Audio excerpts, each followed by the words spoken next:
ഞാനങ്ങൂല. ഇങ്ങനെ തള്ളല്ലേ എന്റെ പോലും. തള്ളാനാ ഞാനാ സാർ അങ്ങോട്ട് തള്ളിയിരുന്നേ? അതൊന്ന് തെളിയിക്കണമല്ലോ. നിങ്ങളങ്ങോട്ട് മാറിയ. ആ മോനെ നീ വന്നേ. നീ അവിടെ ഇരുന്നേ. മക്കളെ എല്ലാവരും ചെന്നിരുന്നേ. ചേച്ചി ഇരുന്നോ? എല്ലാരും വന്നിരുന്നോ? എന്റെ തിരുമേനിക്കിരിക്കണ ഇരുന്നോ? ഐശ്വര്യമായിട്ട് ഇരുന്നോ? നീ അങ്ങോട്ട് മാറി. തിരുമേനിരിക്കട്ടെ. ഇരുന്നോ? എങ്ങനെയുണ്ട്? അച്ഛനെ അമ്മനെ ആരെന്ന് വെച്ചാൽ വിളിച്ചോ സാറിന്റെ ചെറിയ നാടത്തെ.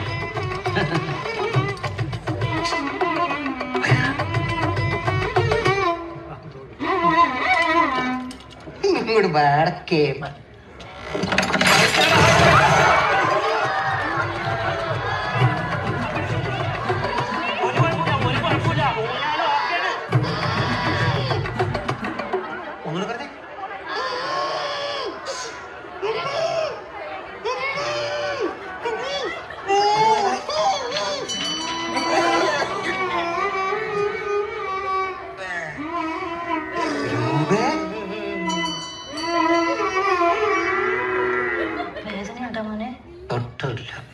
MRI തലയ്ക്ക് കുഴപ്പമൊന്നുമില്ല എന്നാ ഡോക്ടർ പറഞ്ഞേ. കാശ് വേസ്റ്റായി. പക്ഷെ എക്സ്റേ എടുത്ത് നന്നായി. നട്ടില് രണ്ടിട്ട് നീരിടുന്ന പറഞ്ഞത്. ഭാഗ്യം ഇന്ദുള്ളതുകൊണ്ട് ഏറ്റിരിക്കുന്ന പൂജകളൊന്നും മുടങ്ങില്ല. നിങ്ങൾ രണ്ടുപേരും ഒന്ന് പോയിക്കേ. എനിക്ക് ഇന്നോട് പേഴ്സണലി ഒരു കാര്യം പറയാനുണ്ട്. ചെല്ലമ്മേ. എന്തു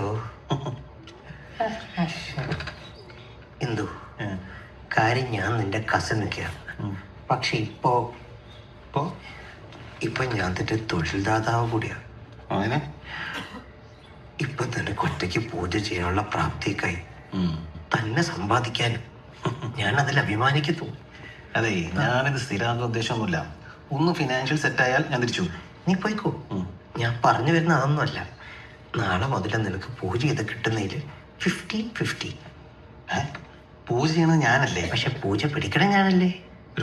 ഇന്ദു, ബന്ധുമിത്രാദികൾ തമ്മിൽ പ്രൊഫഷണൽ പാർട്ട്നേഴ്സ് ആകുമ്പോൾ പൈസയുടെ കാര്യത്തിൽ ഒരു ക്ലാരിറ്റി വരുത്തി കഴിഞ്ഞാൽ പിന്നെ വഴക്കുണ്ടാവില്ല. വെറുതെ ബന്ധം വഷളാക്കണ്ടല്ലോ. അതുകൊണ്ടാണ്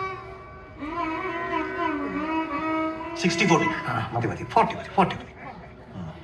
നീ ഹാപ്പി അല്ലേ?